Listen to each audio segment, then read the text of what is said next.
Hello everyone and welcome back on my YouTube channel once again.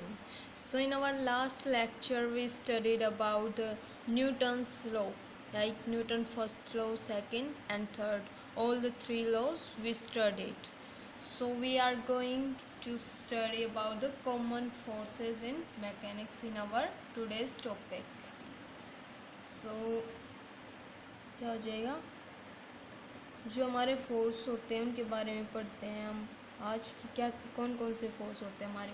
अगर हम बात करें ग्रेविटेशनल फोर्स की, तो ये आप सबको पता है कि ग्रेविटेशनल फोर्स क्या है। Gravitational force is all the previous every object on the earth experience the force of gravity.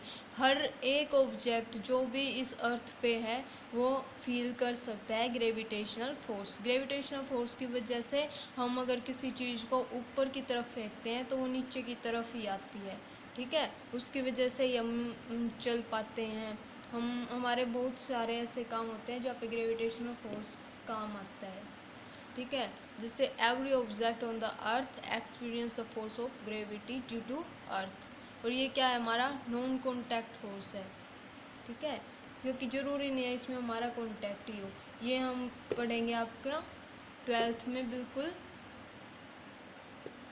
Deeply में। ठीक है, और अगर और कॉन्टैक्ट फोर्स की बात की जाए तो हो गया आपका नॉन कॉन्टैक्ट। कॉन्टैक्ट फोर्स के कौन से होते हैं, जैसे all the other force common in mechanics are contact forces.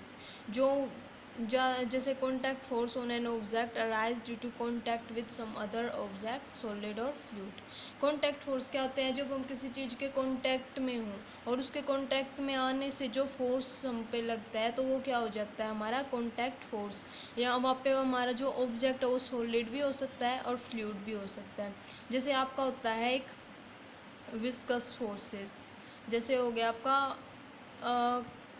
Viscous force में क्या होता है आपका contact force arise also when solid are in contact with the fluid. जब कोई भी सॉलिड आपके फ्लूइड के कॉन्टैक्ट में आता है, ठीक है, तो उसके जैसे हमारा हो गया बायंट फोर्स। बायंट फोर्स क्या होता है, जब अगर मान लो कोई भी ऑब्जेक्ट है सॉलिड की फॉर्म में, हम अगर उसको पानी में डालते हैं तो पानी में अगर जब डालेंगे तो उस पर पानी है जो वो उस पर एक फोर्स लगाएगा, उस ऑब्जेक्ट पर एक फोर्स लगाएगा। उस फोर्स को हम क्या बोलते हैं, बायंट फोर्सेस। क्या होता है बायंट फोर्स में, और उसका जो वेट है वो किसके इक्वल होता है, क्योंकि जो it is equal to the weight of the fluid displaced. जो उसका वेट उस जो ऑब्जेक्ट हम पानी में डालते हैं उसका जितना भी वेट होता है वो उस वेट के इक्वल वहाँ पे पानी को डिस्प्लेस कर देता है। और उस पानी को डिस्प्लेस करता है तभी वो पानी ऊपर की तरफ आ जाता है और पानी का लेवल इंक्रीज हुआ दिखता है हमें इसी वजह से। ठीक है, तो ये हो गया आपका बायंट फोर्स, क्योंकि कोई भी ऑब्जेक्ट पानी में होता है तो वहाँ पे जो वाटर होता है वो उस ऑब्जेक्ट पर फोर्स लगाता है, उसको क्या बोलते हैं हम, बायंट फोर्स। ये हो गया आपका सॉलिड को हम जो फ्लूइड में के कांटेक्ट में आता है तो वहाँ पे होता है आपका बायंट फोर्स। और जैसे एक होता है आपका स्प्रिंग, स्प्रिंग की वजह से फोर्स होता है। जैसे क्या होता है कांटेक्ट फोर्स, इसमें स्प्रिंग में क्या होता है, जब when a spring is compressed और extend due to some external force then a restoring force is generated. वहाँ पे एक फोर्स होगा तब अगर मान लो हम कोई भी स्प्रिंग ले रखा है, या तो उसको कंप्रेस्ड करेंगे या उसको एक्सटेंड करेंगे। कंप्रेस्ड या एक्सटेंड करेंगे तो क्या होगा, वहाँ पे एक फोर्स क्रिएट होगा। तो उस फोर्स को हम कैसे लिखेंगे, स्प्रिंग फोर्स।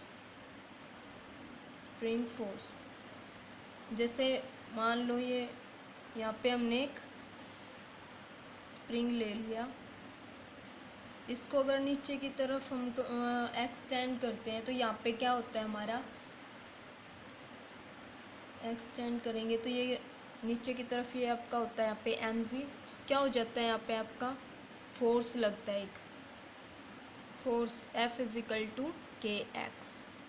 यहाँ पे क्या के क्या है हमारा, स्प्रिंग कांस्टेंट है, और x क्या हो गया, इसकी डिस्प्लेसमेंट। अगर इसको नीचे की तरफ हम एक्सटेंड करेंगे तो इसकी डिस्टेंस में इंक्रीज, इसकी डिस्टेंस इंक्रीज होगी, और अगर कंप्रेस्ड करेंगे तो इसकी डिस्टेंस में डिक्रीजमेंट देखने को मिलेगा। ठीक है, तो क्या होता है स्प्रिंग फोर्स, जब हम किसी भी स्प्रिंग को खींचते हैं या फिर उसको दबाते हैं तो क्या होता है, उसकी डिस्टेंस में चेंज आ जाता है, तो उसको शो करते हैं हम F is equal to k x.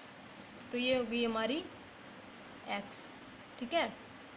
ये अगर कोई भी हमने ब्लॉक लिया तो नीचे की तरफ क्या आएगा, इसका मास, और जी यहाँ पे क्या हमारा एक्सेलरेशन ड्यू टू ग्रेविटी, ठीक है। और अगर टेंशन ये होता है आपका F is equal to k x, spring constant हो जाएगा अपना के, और एक्स हो जाएगा यहाँ पे अपनी डिस्टेंस डिस्प्लेसमेंट। ये यहाँ पे के क्या है अपना कोफिशिएंट, ठीक है, स्प्रिंग कांस्टेंट है। अगर हम बात करें एक होता है अपना टेंशन फोर्स। तो टेंशन फोर्स क्या होता है, when a body of mass m is fastened with a spring. अगर इसकी, ये तो अपना था एग्जाम्पल, इतना ले रखा था हमने किसका, स्प्रिंग का। स्प्रिंग फोर्स अगर लगता है तो उसकी डिस्प्लेसमेंट में इंक्रीमेंट होता है, डिक्रीमेंट होता है, वो हम देखते हैं फिजिकल टू के एक्स की वजह से। अगर स्प्रिंग फोर्स, मैंने क्योंकि दोनों के डायग्राम इकट्ठे बना दिए, तो यहाँ पे क्या है आपका टेंशन फोर्स। टेंशन क्या होता है, जब हम किसी भी ऑब्जेक्ट को स्ट्रिंग से, आपके स्प्रिंग से लटका देते हैं तो क्या होता है वहाँ पे, तो उसमें जो चेंज देखने को मिलता है वो हो जाता है टेंशन की वजह से होता है। When a body of mass m is fastened with a spring then the weight of the body act downward. जो वेट होगा वो नीचे की तरफ होगा, ठीक है, while a force of the body act downward. पर फोर्स है, फोर्स किस तरफ लगेगा, ऊपर की तरफ, ठीक है। और वो बॉडी हम एक्ट करेगी, उसका वेट होगा जो बॉडी का वो डाउनवर्ड होगा, और फोर्स होगा ऊपर की तरफ, मीन्स अपोजिट होगा to the downward force for balancing the downward force. ये जो डाउनवर्ड नीचे की तरफ जो फोर्स है इसको बैलेंस करने के लिए लगता है, तो इस फोर्स को हम क्या कहते हैं, जो इसको बैलेंस करने के लिए लगता है, टेंशन, टेंशन फोर्स। तो टेंशन को रिप्रेजेंट करते हैं हम टी से, टी इज इक्वल टू हो जाएगा हमारा एम जी, ठीक है। इसको मान लेते हैं हम यहाँ पे हमारी यहाँ पे क्या है, tension T is equal to M g, where g is acceleration due to gravity and mt is the tension in the string, ठीक है।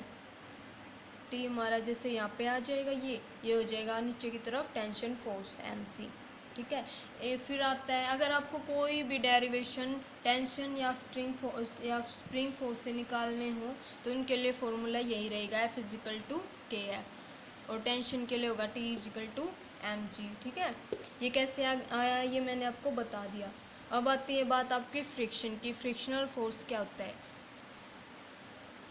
फ्रिक्शनल फोर्स, फ्रिक्शन फोर्स, जैसे मान लो आपका कोई ब्लॉक है, फ्रिक्शन क्या आपका कॉन्टैक्ट फोर्स। इसमें मान लो ये हो गया आपका ब्लॉक ए,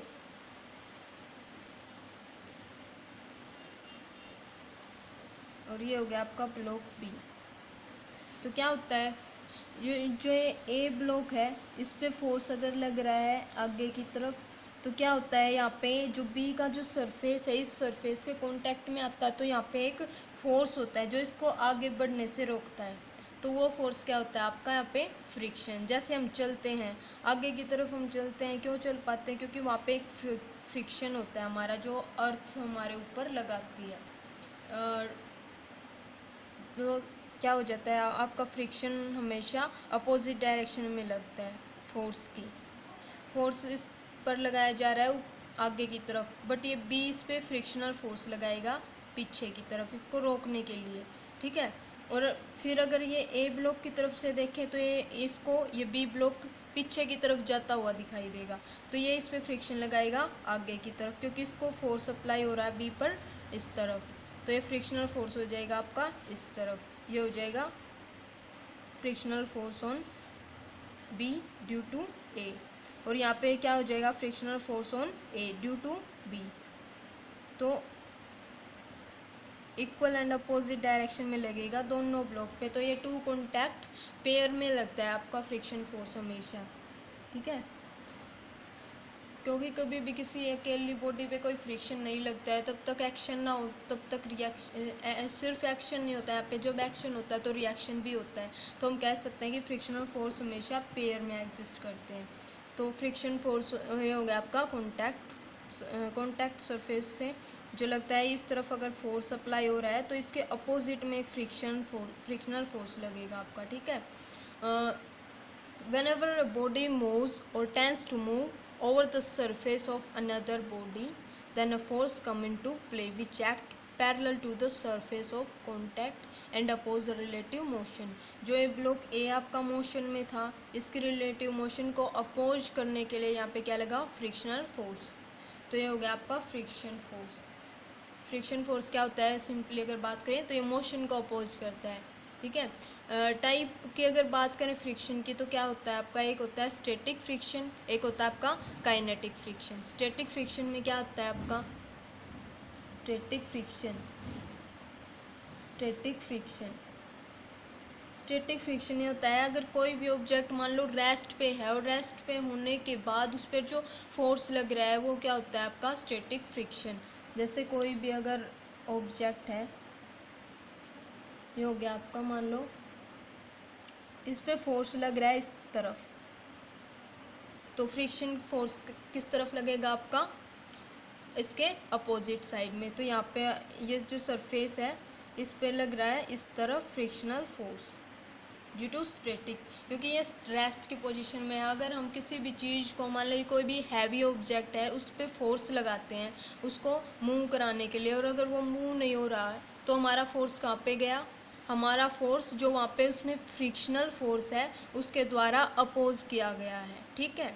और एक आता है आपका इसमें स्टैटिक फ्रिक्शन में, एक आती है लिमिटिंग फ्रिक्शन। लिमिटिंग फ्रिक्शन क्या होता है, जब हम उस हैवी ऑब्जेक्ट पे अगर फोर्स लगा रहे हैं और बहुत ज़्यादा हम फोर्स लगा रहे हैं और वो बिल्कुल मूव करने वाला है वो ऑब्जेक्ट, तो वहाँ पे क्या होता है, एक लिमिट आती है जहाँ पे वो मूव करने वाला होता है ऑब्जेक्ट, तो वहाँ पे क्या लगता है हमारा लिमिटिंग फ्रिक्शन की एक लिमिट आ गई उस फ्रिक्शन की। उसके बाद वहाँ पे लिमिटिंग फ्रिक्शन में इतना वो नहीं है कि वो हमें अपोज कर सके, और वहाँ पे थोड़ा सा और अगर हम फोर्स लगाते हैं तो ऑब्जेक्ट मूव करने लग जाता हमारा, तो वहाँ पे हमारी एक लिमिट आ जाती है फ्रिक्शन की, ठीक है। तो वो होती है हमारी लिमिटिंग फ्रिक्शन। तो अगर बात करें फॉर्मूले की तो आपका स्टैटिक फ्रिक्शन का कोई भी फॉर्मूला नहीं होता है, आपका फॉर्मूला होता है लिमिटिंग फ्रिक्शन का। और लिमिटिंग फ्रिक्शन क्या होता है, वो लिमिट होती है जहाँ पे फ्रिक्शन बिल्कुल ही कम होता है, या मीन्स कह सकते हैं हम उसके बिल्कुल वहाँ पे फोर्स उससे ज़्यादा फोर्स का अपोज नहीं कर पाता है। लिमिटिंग फ्रिक्शन की अगर बात करें तो क्या होता है लिमिटिंग फ्रिक्शन आपका, लिमिटिंग फ्रिक्शन इसका फॉर्मूला क्या है आपका लिमिटिंग फ्रिक्शन का, F S, where F is the force and S is the limiting friction.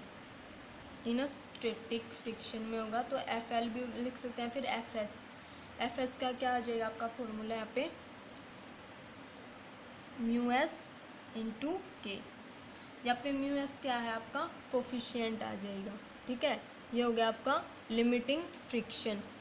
Limiting friction क्या होता है, जैसे आपका आ गया, मान लो कि आपका यहाँ पे होता है जैसे लिमिटिंग फ्रिक्शन हो गया, कैसे होता है जैसे देखते हैं हम। अगर मान लो ये कोई भी आपका सरफेस है, यहाँ पे एक ब्लॉक है,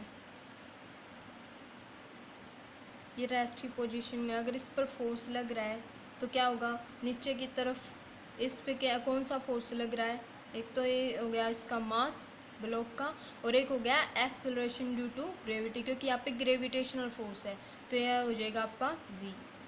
और ऊपर यहाँ पे जो ये सरफेस है इसकी वजह से क्या कौन सा फोर्स लगेगा इस ब्लॉक पे, नॉर्मल फोर्स होगा, यहाँ पे नॉर्मल रिएक्शन होगा, क्योंकि बैलेंस होगा, क्योंकि बैलेंस तो भी होगा जब नीचे की तरफ भी फोर्स इक्वल लगेगा और ऊपर की तरफ भी, तो यहाँ पे हो जाएगा आपका नॉर्मल रिएक्शन ऊपर की तरफ। तो नॉर्मल रिएक्शन को हम किसी भी चीज़ से डिनोट कर सकते हैं, आर से, एन से, के से। तो अगर मान लो हम यहाँ पे नॉर्मल रिएक्शन को एन से ही शो करेंगे तो यहाँ पे आ जाएगा आपका एन, अगर के से कर रहे हैं तो यहाँ पे के, आर से कर रहे हैं तो यहाँ पे आर, ऐसे आ जाएगी, ये आपका नॉर्मल हो जाएगा, क्योंकि किसी भी ऑब्जेक्ट को बैलेंस करने के लिए दोनों तरफ फोर्स जरूरी है। तो यह हो जाएगा आपका यहाँ पे म्यू एस के या फिर एफ एस हो जाएगा आपका स्टैटिक फोर्स। लिमिटिंग फ्रिक्शन क्या आ जाएगा आपका म्यू एस इंटू एन।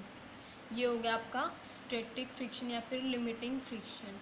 अब बात आती है काइनेटिक फ्रिक्शन की। तो काइनेटिक फ्रिक्शन क्या होता है आपका, देखते हैं चलो। What is a kinetic friction? Kinetic friction, अगर कोई भी ऑब्जेक्ट मोमेंट में हो और जब वो मोमेंट में है और उस पर जो फ्रिक्शन लग रहा है तो उस फ्रिक्शन को क्या बोलते हैं हम, काइनेटिक फ्रिक्शन। ठीक है, काइनेटिक फ्रिक्शन। अगर कोई भी ऑब्जेक्ट मोशन में है और उस पर अगर कोई भी फ्रिक्शन लग रहा है तो उस फ्रिक्शन को क्या बोलेंगे हम, काइनेटिक फ्रिक्शन। अगर बात करें इसकी फॉर्मूले की तो क्या हो जाएगा आपका, kinetic friction F is kinetic friction आ जाएगा आपका म्यू के इंटू एन। ठीक है, where N is a normal, mu is a coefficient of kinetic friction and F is the force kinetic friction of kinetic friction। ठीक है, अगर यहाँ पे बात करें कि काइनेटिक फ्रिक्शन है when we increase the applied force, जो हमने फोर्स अप्लाई कर रखा है स्लाइटली, व्हेन वी उस फोर्स को इंक्रीज करते हैं, when we increase the applied force slightly beyond the limiting friction. अगर जहाँ पे आपका लिमिटिंग फ्रिक्शन आ रहा है उसके बाद में जो हम फोर्स इंक्रीज कर रहे हैं, उस लिमिटिंग के फ्रिक्शन के बावजूद भी हम अगर उस फोर्स को इंक्रीज कर रहे हैं तो क्या होगा, क्या आएगा हमारा, द एक्चुअल मोशन स्टार्ट, जो उसकी मोशन है वो ऑब्जेक्ट की स्टार्ट हो जाएगी, and the force of friction decrease, जो फ्रिक्शन हो जाएगा वो हमारा हो जाएगा डिक्रीज और मोशन हो जाएगी हमारी इंक्रीज। ठीक है, this means that the applied force is now greater than the force of limiting friction. कोई भी अगर ऑब्जेक्ट्स रेस्ट से मोशन में आएगा तो क्या हो जाएगा, वहाँ पे जो हमारा अप्लाइड फोर्स है वो ग्रेटर देन हो जाएगा किससे, लिमिटिंग फ्रिक्शन से। Applied force is greater than limiting friction या स्टैटिक फोर्स में। ठीक है, ये होता है आपका काइनेटिक फ्रिक्शन। इसको रिप्रेजेंट करते हैं एफ के इज इक्वल टू यू के एन से। अगर ऐसे ही हम फ्रिक्शन को फ्रिक्शन के और टाइप्स के बारे में बात करेंगे तो क्या आता है आपका, स्लाइडिंग फ्रिक्शन होता है, एक आपका होता है रोलिंग फ्रिक्शन। ठीक है, अगर स्लाइडिंग फ्रिक्शन की बात करें तो स्लाइडिंग में क्या होता है आपका, देखते हैं जैसे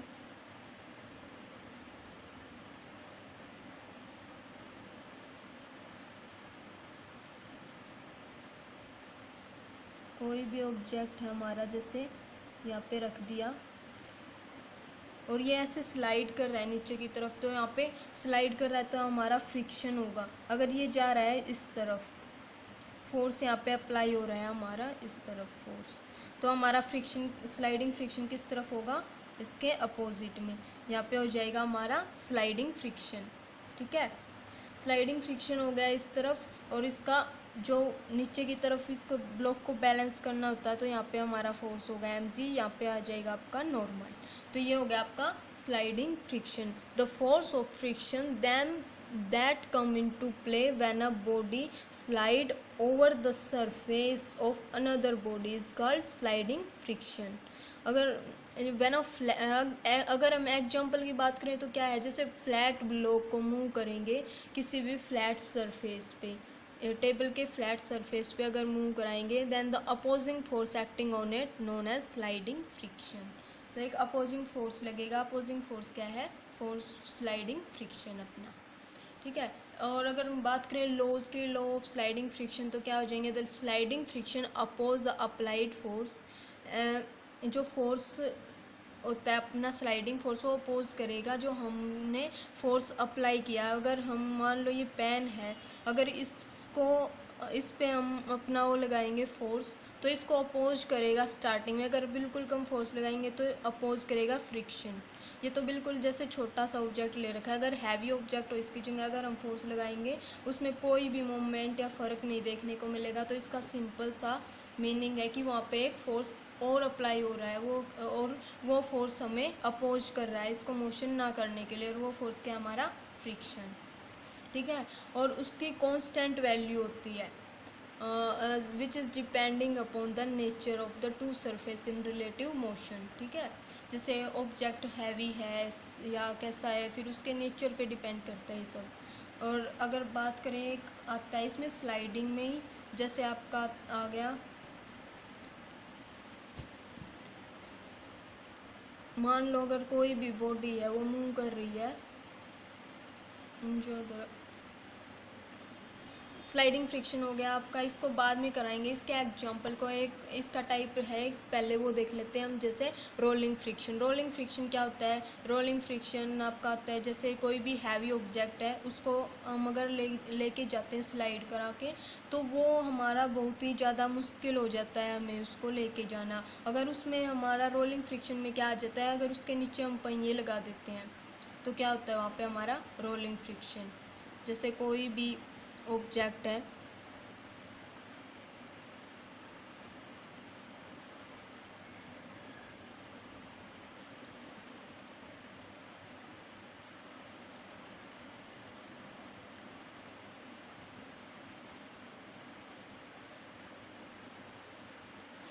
जैसे हमारा मान लो ये हो गया, एक बैग का एग्जांपल लिया मैंने। अगर इसको ले जाएंगे हम ऐसे उठा के या स्लाइड कर या फिर इसको ले जाएंगे ऐसे उठा के, तो क्या हो जाएगा आपका, स्लाइड करा के, तो क्या हो जाएगा, बहुत ज़्यादा मुश्किल होगा हमें ले जाना।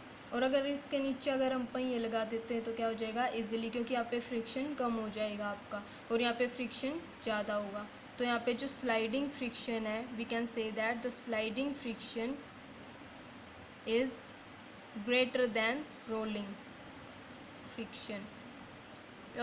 स्लाइडिंग फ्रिक्शन बहुत ज़्यादा हो जाता है एज़ कम्पेयर टू रोलिंग। इसलिए हम अगर किसी भी चीज़ को, या बहुत ज़्यादा हैवी ऑब्जेक्ट होते हैं उनको हैवी चीज़ों को ले जाते हैं, तो अगर कोई भी गाड़ी या ठेला बनाते हैं तो उस पर पहिए लगा देते हैं, इसीलिए क्योंकि वहाँ पे इजीली होता है हमारे लिए वो ले जाना, क्योंकि वहाँ पे फ्रिक्शन कम हो जाता है रोलिंग से। और अगर उसको स्लाइड करा के ले जाएंगे तो वहाँ पे फ्रिक्शन बहुत ज़्यादा होता है। तो अगर इस पे अगर एग्जांपल की बात करें तो एक आता है आपका बैंक का कर्व बैंक।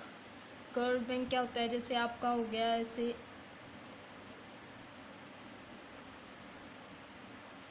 ये आपका जैसे मान लो सड़क है, कोई भी गाड़ी है आपकी यहाँ पे मान ली, यहाँ पे आपकी जैसे कोई भी गाड़ी है, ये अगर ये जा रही है तो क्या होगा, यहाँ पे जैसे मान लो सर्कुलर मोशन है किसी भी कार की ऑन अ लेवल रोड, तो क्या होगा, when a vehicle goes round a curve road it requires some centripetal force. ठीक है, सेंट्रीपिटल फोर्स क्या होती है, जो सेंटर की तरफ लगे, मीन्स यहाँ पे ये हो गया इसका सेंटर, इसको हम रिप्रेजेंट करते हैं आर। बट क्या होता है केसेस में, जब हम किसी भी सड़क पे हम किसी भी गाड़ी को जाते हुए देखते हैं तो गाड़ी का क्या होता है, वहाँ पे सड़क को थोड़ा सा कर्व कर दिया जाता है, क्योंकि यहाँ पे इस तरफ ये हो गया हमारा सेंट्रीपिटल फोर्स, और इस तरफ क्या लगेगा आपका यहाँ पे सेंट्रीफ्यूगल फोर्स। और सेंट्रीफ्यूगल फोर्स हमारा क्या होता है, mv²/r, क्योंकि गाड़ी जब चलती है तो उस पर सेंट्रीफ्यूगल फोर्स लगता है। सेंट्रीफ्यूगल फोर्स क्या हो जाएगा आपका mv²/r। सेंट्रीफ्यूगल फोर्स क्या होता है आपका, सेंटर से सेंटर के अपोज में जाता है, वो सेंटर से दूर होकर, और जो सेंटर की तरफ होता है वो आपका होता है सेंट्रीपिटल फोर्स। तो ये हो गया आपका mv²/r। ठीक है, नीचे की तरफ आपका आ जाएगा यहाँ पे mg, और ऊपर की तरफ हो जाएगा आपका ये नॉर्मल, और ये हो जाएगी आपकी रेडियस। अगर फोर्स इस तरफ लग रहा है तो क्या हो जाएगा आपका, फ्रिक्शन कहाँ पे लगेगा, फोर्स के अपोजिट में, तो यहाँ पे आपका क्या लगेगा, फ्रिक्शनल फोर्स काइनेटिक में लगेगा, क्योंकि काइनेटिक फ्रिक्शनल क्या होता है, मोशन में है ये, तो यहाँ पे हमारा काइनेटिक फ्रिक्शन लग जाएगा। तो क्या होगा हमारा एफ के इज, अगर हमारा जो फ्रिक्शनल फोर्स है ये इस सेंट्रीफ्यूगल फोर्स से ज़्यादा होगा तो क्या होगा, हमारी जो गाड़ी है वो बैलेंस में आ जाएगी, थोड़ी सेंटर की तरफ होके चलेगी। ठीक है, ये यहाँ से आउटवर्ड स्कीड नहीं करेगी। ठीक है, अगर हमारा kinetic friction is greater than centrifugal force, तो क्या होगा, अगर इससे ज़्यादा हो गया तो गाड़ी सेंटर की तरफ होगी और हमारी गाड़ी जो बैलेंस रहेगी। ठीक है, वो सेंटर से बाहर की तरफ नहीं जाएगी। तो क्या हो जाएगा, if F K is greater than M square by R. तो एफ के क्या फॉर्मूला क्या था काइनेटिक फ्रिक्शन का, म्यू इंटू क्या था, मैंने अभी बताया था आपको, म्यू इंटू यहाँ पे नॉर्मल है, अगर नॉर्मल रिएक्शन को हमने एन मान लिया तो एन, और अगर आर मान लिया तो ये तो आपका बिल्कुल सिंपल सा वे हो जाएगा, आपके ऊपर डिपेंड करता है। तो फॉर्मूला क्या है आपका, म्यू इंटू एन, काइनेटिक है, is greater than M V square by R. और एन इज इक्वल टू क्या होता है हमारा, नॉर्मल क्या होता है, एम जी के इक्वल होता है, N is equal to M G, N is equal to M G. तो क्या हो जाएगा हमारा यहाँ पे, म्यू के इंटू एन क्या हो गया हमारा, M G is greater than M V square by R. अगर इसको हम सोल्व आउट करेंगे तो क्या आएगा अपना, म्यू के, एम से एम कैंसिल आउट हो जाएगा यहाँ पे, mu K into G, mu K into G is equal to greater than या फिर इक्वल टू लिख सकते हैं, म्यू के जी इज इक्वल टू आपका आ जाएगा वी स्क्वेयर बाई आर। अगर इसको सोल्व करेंगे तो क्या आएगा आपका, v is equal to under root of mu R G, mu R G. ठीक है, यह हो गया आपका इसकी वैल्यू होगी, अगर आपकी velocity V R mu R G के इक्वल में होगी तो आपकी जो गाड़ी है वो बैलेंस में रहेगी। ठीक है, अगर सेंट्रीफ्यूगल फोर्स इस तरफ लग रहा है, अपना स्पीड और ये हो गया तो फ्रिक्शन इस तरफ होगा आपका, और अगर कोई भी गाड़ी मूव कर रही है तो उसके लिए ज़रूरी कि वो एक बैलेंस में रहे। और अगर मान लो यहाँ पे हमारा अगर ये फ्रिक्शनल फोर्स ज़्यादा है तो क्या होगा, फ्रिक्शनल फोर्स ज़्यादा है, यहाँ पे फोर्स लगेगा तो सेंट्रीफ्यूगल फोर्स की तरफ यहाँ पे सेंट्रीफ्यूगल फोर्स कम लगेगा, और ये ज़्यादा लगेगा तो ये कम लगेगा, और यहाँ पे बैलेंस होगा, क्योंकि ये सेंटर की तरफ ही ज़रूरी है। अगर सेंटर से बाहर की तरफ जाएगी तो बिल्कुल यहाँ पे जो बैरिकेड लगे होते हैं सड़क पे उनको भी क्रॉस कर जाएगी। ठीक है, अगर इसको बैलेंस रखना है तो एफ़ के अगर हमारा ग्रेटर देन होगा, फ्रिक्शन ज़्यादा होगा तो बॉडी बैलेंस में रहेगी, और कोई भी जैसे गाड़ी उसको बैलेंस करने के लिए स्पीड क्या होनी चाहिए आपकी, म्यू आर जी। और एक केस आता है, मान लो अगर यहाँ पे जैसे फ्रिक्शनल फोर्स था, अगर मान लो ये आपकी जो ये गाड़ी है बिल्कुल स्मूथ चल रही है, यहाँ पे कोई भी फ्रिक्शन नहीं है, अगर स्मूथ चल रही है, फ्रिक्शन मीन्स की लो है एज़ कम्पेयर टू इट्स, तो यहाँ पे क्या हो जाएगा, एम यहाँ पे फ्रिक्शन है ही नहीं तो क्या हो जाएगा आपका, M V square by R centrifugal force की तरफ जाएगी, क्योंकि अगर यहाँ पे फ्रिक्शन नहीं है तो सेंटर से दूर जाएगी, स्किड आउटवर्ड जाएगी, तो क्या हो जाएगा यहाँ पे आपका जो रेडियस है आपकी, ये रेडियस इंक्रीज हो जाएगी। ठीक है, अगर मान लो कोई भी जैसे मोड़ आता है या बारिश के दिनों में यहाँ पे फ्रिक्शन कम होता है सड़क पे, तो अगर कोई भी गाड़ी मूव कर रही है तो क्या हो जाएगा, वहाँ पे उसकी रेडियस इंक्रीज हो जाएगी। जैसे इसलिए हम बोलते हैं अगर कोई भी मोड़ होता है तो वहाँ पे हम लॉन्ग डिस्टेंस कवर करनी पड़ती है, वहाँ पे आर, अगर आपकी आर इंक्रीज हो रही है तो सेंट्रीफ्यूगल फोर्स क्या हो जाएगा आपका, डिक्रीज हो जाएगा, सॉरी, अगर आर इंक्रीज हो रही है तो इस सेंट्रीफ्यूगल फोर्स डिक्रीज हो जाएगा, और इसके डिक्रीज होने से गाड़ी बैलेंस हो जाएगी सेंटर में। ठीक है, यहाँ पे सेंटर में ही हो जाएगी आपकी, तो क्या हो जाएगा आपका यहाँ पे वी डैश, मान लो अगर आपकी स्पीड है तो हो जाएगी आपकी यू डैश आर जी, क्योंकि यहाँ पे जैसे ही आपका अगर फ्रिक्शन नहीं होगा तो गाड़ी मूव करेगी तो उसके लिए ज़्यादा स्पीड चाहिए, ज़्यादा डिस्टेंस कवर करनी पड़ेगी, और वहाँ पे क्या हो जाएगी आपकी रेडियस इंक्रीज करने से क्या होगा आपका सेंट्रीफ्यूगल जो फोर्स है वो आपका हो जाएगा डिक्रीज, और अगर ये कम हो गया तो गाड़ी अपने आप सेंटर में आ जाएगी। ठीक है, अगर सेकेंड केस की बात करें, मान लो यहाँ पे फ्रिक्शन की तरफ, अगर मान लो सेंटर की तरफ आ रही है, फ्रिक्शन ज़्यादा है, अगर कोई भी बॉडी सेंटर की तरफ आ रही है तो क्या हो जाएगा आपका, जैसे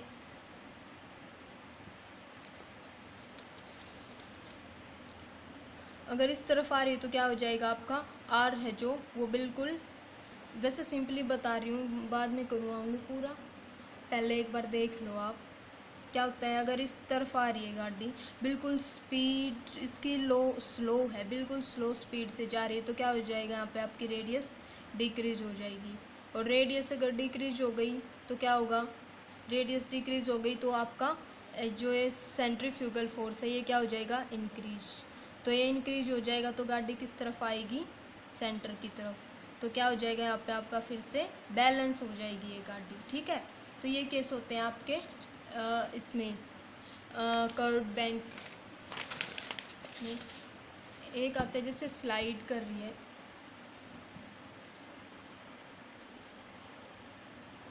थोड़ा सा ये जैसे होता है आपका स्लाइडिंग वे में होती है ना जैसे आपकी सड़क। तो मान लो ये पॉइंट हो गया आपका ए, ये पॉइंट बी। अगर कोई भी गाड़ी ऐसे जा रही है, ये आपका जैसे एग्जांपल से वैसे समझा रहे हैं हम। जैसे मान लिया यहाँ पे नीचे की तरफ आपका एम जी, ऊपर की तरफ हो जाएगा आपका नॉर्मल वे में। तो क्या हो जाएगा आपका, जैसे यहाँ पे लग जाएगा आपका force M V square by R, centrifugal force. तो इस तरफ क्या होगा आपका, सेंटर से थोड़ा सा इस तरफ, ये क्या हो जाएगा आपका, मैं इसको मिला देते हैं।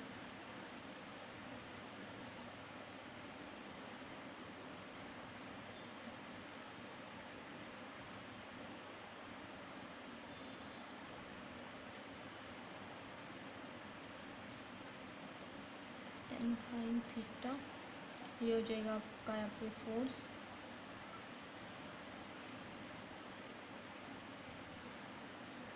ये होगा एम जी, ये हो गया आपका एंगल थीटा। अगर मान लो डायग्राम की बात करें, अगर ऐसा है तो क्या होता है यहाँ पे, अगर कोई भी बॉडी मूव कर रही है उस पर अगर फोर्स ऊपर की तरफ जा रहा है, आगे की तरफ अगर फोर्स लग रहा है तो क्या नीचे की तरफ या फिर हम पीछे की तरफ बोल सकते हैं उसके, क्योंकि अपोजिट में आपका होगा फ्रिक्शन। तो यहाँ पे आपका लगेगा फ्रिक्शनल फोर्स, ठीक है। और आपका जो एम जी है उसके बिल्कुल अगर उसको बैलेंस करने के लिए नॉर्मल रिएक्शन कहाँ पे होगा आपका, जैसे ये हो गया आपका नॉर्मल, क्योंकि ये बैंड कर रही है, थोड़ा सा बैंड होके चल रही है तो आपका नॉर्मल हो जाएगा इस तरफ, इसको बैलेंस करने के लिए गाड़ी को। और अगर मान लो ये आपका एंगल बन रहा है यहाँ पे एंगल बन रहा है तो ये क्या हो जाएगा, एंगल की तरफ आपका कंपोनेंट कौन सा होता है, कोस थीटा। और एंगल के परपेंडिकुलर में क्या होता है आपका कौन सा एंगल होता है, साइन थीटा। तो यहाँ पे क्या हो गया आपका एन कोस थीटा, और यहाँ पे कौन सा एंगल बन गया आपका, ये साइन थीटा इसके परपेंडिकुलर में, ठीक है। क्योंकि यहाँ पे नॉर्मल थोड़ा सा इस तरफ हो गया था तो यहाँ पे एंगल बनेगा हमारा बिल्कुल इसके परपेंडिकुलर में। गाड़ी को अगर ओवरऑल अगर हमको बैलेंस करके चलना है तो यह होगा आपका डायग्राम, यह एंगल हो गया आपका थीटा। अगर मान लो यहाँ पे बॉडी थोड़ा सा सेंटर की तरफ इस तरफ ऐसे झुक जाती है तो उसको बैलेंस कैसे करते हैं। अगर मान लो ये इस तरफ जा रही है, सेंटर से थोड़ा सा नीचे की तरफ जा रही है, जैसे ये आपका सेंटर इससे नीचे की तरफ जा रही है तो क्या होगा यहाँ पे आपका जो ये साइन थीटा है, ये आपकी साइन थीटा की जो वैल्यू है, ये जो फोर्स है आपका फ्रिक्शनल फोर्स इस तरफ लग रहा है, ये इसको बैलेंस कर लेगा, क्योंकि ये सेंट्रीफ्यूगल फोर्स है यहाँ पे। अगर इस तरफ आएगा तो क्या हो जाएगी इसकी रेडियस डिक्रीज होने से क्या होगा, सेंट्रीफ्यूगल फोर्स इंक्रीज। और सेंट्रीफ्यूगल फोर्स इंक्रीज होगा तो ये इस तरफ स्लाइड होगी आउटवर्ड, और यहाँ पे ये नीचे थी तो यहाँ पे ऊपर की तरफ होगी तो ये सेंटर पे फिर से वापस से आ जाएगी, तो आपकी गाड़ी है जो बैलेंस में आ जाएगी फिर से। और अगर बात करें हम, अगर सेंटर से बाहर की तरफ जाएगी, आउटवर्डली जाएगी तो क्या हो जाएगा, आपका जो इसकी रेडियस है वो इंक्रीज हो जाएगी। रेडियस इंक्रीज होगी तो क्या होगा, आपका सेंट्रीफ्यूगल फोर्स इंक्रीज। अगर ये फोर्स इंक्रीज हुआ तो गाड़ी फिर से आएगी आपकी सेंटर पे, ठीक है। तो ये हो गया आपका केस, जब अगर बॉडी नीचे की तरफ अगर स्लो स्पीड हो और अगर ज़्यादा स्पीड इंक्रीज हो जाए तो अगर गाड़ी हमारी बैलेंस में कैसे आएगी। अगर बात करें हम इसकी थीटा की, तो एन साइन थीटा हमारा किसके इक्वल है,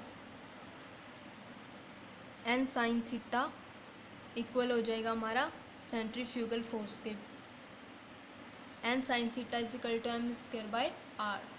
और ये जो एन कोस थीटा ये इक्वल होगा हमारा M G, N cos theta is equal to M G. अगर हमको थीटा की वैल्यू निकालनी है यहाँ पे तो क्या हो जाएगा हमारा, अगर इसको दोनों इक्वेशन को हम सोल्व आउट करेंगे तो क्या हो जाएगा निकल के, एन से एन कैंसिल आउट हो जाएगा, यहाँ पे एम से एम हो जाएगा, तो क्या आएगा साइन थीटा और कॉस थीटा हो जाएगा हमारा टेन थीटा। टेन थीटा क्या आएगा हमारा V square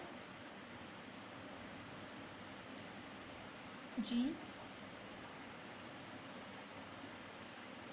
we square by R ji.